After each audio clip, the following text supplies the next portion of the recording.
Come with me behind the scenes at Lakers Hawks. I'm Yovan Buha, Lakers beat writer for The Athletic.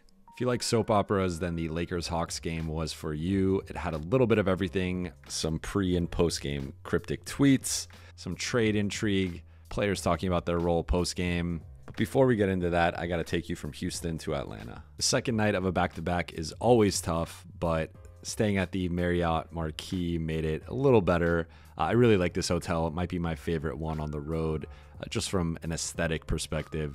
Feels like you're in a space colony, something futuristic. Kind of reminds me of Silo for those who watch that show.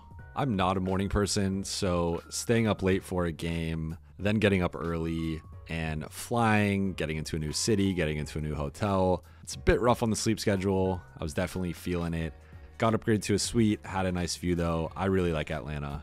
Took a nap and worked on yesterday's vlog. If you haven't checked that out yet, please be sure to do so. This is my third one now. Got to the game a bit later than expected. Didn't get to catch Hawks coach Quinn Snyder, but did make it for Lakers head coach Darvin Ham. One of my favorite things to watch pregame is assistant coaches and player development guys working with players on different moves. I think that stuff is really interesting. And there was Rui Hachimura working with Lakers assistant Phil Handy. Anthony Davis was ruled out of this game due to hip spasms and an Achilles injury. The backdrop to this game was that the Lakers and the Hawks have recently engaged in trade talks centered on Hawks guard DeJounte Murray and Lakers guard D'Angelo Russell. When Russell went to the free throw line, Hawks fans chanted, "We don't want you." As I've reported, the most likely scenario in a Murray-Russell trade would be Russell being rerouted to a third team. The Lakers defense was essentially Swiss cheese without Anthony Davis as expected. They ended up losing 138 to 122, the fourth straight game they've given up at least 130 points. For what it's worth, it was quite the audition for DeJounte Murray. He put up 24 points and 9 assists. Looked really good. He also shared a moment with D'Angelo Russell after the game. I wonder what they were talking about.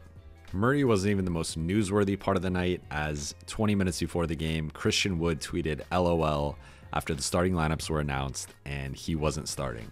We asked Darvin Ham about it post-game and he claimed he wasn't aware of it. And then we spoke with Christian Wood, who said he meant to quote tweet something before accidentally tweeting that. Unfortunately, LeBron and Darvin Ham spoke at the same time, which is rare. So as a beat, we had to pick between the two. LeBron had a spicy post-game press conference and then tweeted an hourglass emoji setting off NBA Twitter.